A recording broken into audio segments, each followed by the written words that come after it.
आपल्याला पुढचे न्यूमेरिकल बघायचे वेलोसिटी पोटेन्शियल फंक्शन आणि stream function.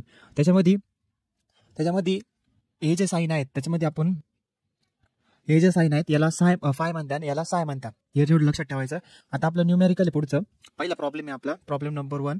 The velocity potential function is given by phi is equal to 5x² y minus y² आणि calculate the velocity component at the point दिले 4 आणि 5. मग आता पहिले गिवन डाटा लिहून घेऊ. गिवन डाटामध्ये फाय दिला आपल्याला वेलोसिटी पोटेन्शियल फंक्शन.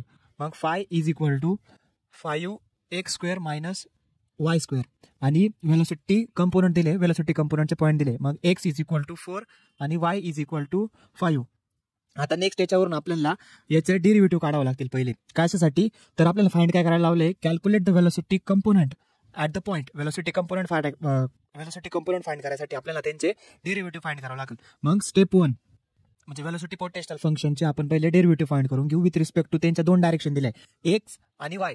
एक्स आणि वाय 2 डायरेक्शन दिले. मग त्या रिस्पेक्टिव्ह डायरेक्शन मध्ये आपण त्याचे डेरिव्हेटिव्ह काढून घेऊ. कसे काढायचे, डॅबा फाय अपॉन डॅबा एक्स म्हणजे डॅबा फायचा derivative with respect to x direction is equal to, मग त्याचा डेरिव्हेटिव्ह काय येईल आपला -5x² - y². तर y² डायरेक्ट कॅन्सल होऊन जाईल आणि राहील काय फक्त 5 × 2 10x. हा झाला आपला डॅबा फाय बाय डॅबा एक्सचा डेरिव्हेटिव्ह. त्याच्यानंतर डॅबा फाय बाय डॅबा वाय म्हणजे डॅबा फाय म्हणजे फायचा derivative with respect to y direction is equal to, आता वाय जसं तसा राहील x² आणि फाय x² आणि 5 जसं तसा राहील. 5 × 2 किती राहिले -10 मायनस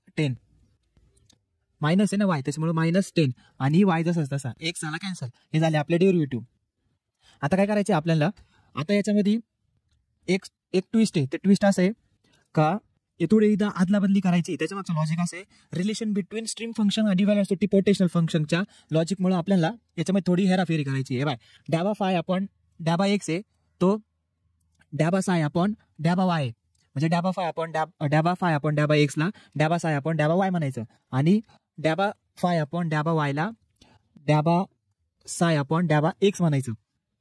याला म्हणतात रिलेशन बिटवीन स्ट्रीम फंक्शन आणि वेलोसिटी पोटेन्शियल फंक्शन. आता याच्यावरून काय होईल, आपल्या गणित आपल्या न्यूमेरिकलमध्ये थोडे चेंजेस होतील. ते असे, आता जे 2 आपण डेरिव्हेटिव्ह काढले ते फक्त उलटे पालटे करायचे. मग कसे, u इज इक्वल टू पहिला मायनस डॅबा